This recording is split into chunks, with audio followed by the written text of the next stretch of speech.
কোন গ্রাম এটা? এটা কুচি গ্রাম। তা এখানে বাবার মন্দির প্রতিষ্ঠা হয়েছে, তার কারণটা কি?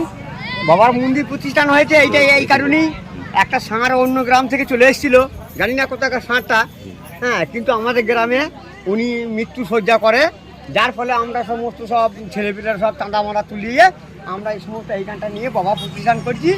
দিয়ে আজকের লাস্ট সোমবারের ব্যাপার নিয়ে আমরা এইটা সমাধিন আমরা এইখানে করেছি এইখানটা দিয়ে, যার ফলে ওনার উপলক্ষে আমরা এটা করেছি।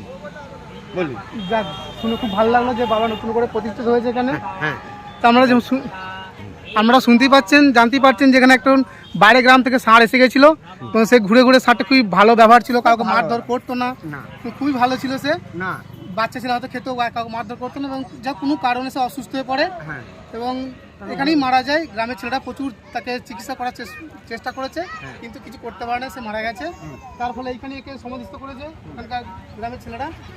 তাকে নিয়েই আজকে এখানে আমরা সবাই অনেকজনে মিলে তাকে গ্রামের সকলে মিলে এখানে বাবার পুজো করা হচ্ছে আজকের দিনে। হ্যাঁ, এই যে আজকে লাস্ট সোমবার হিসাবে বাবার এখানে পুজো করা হচ্ছে।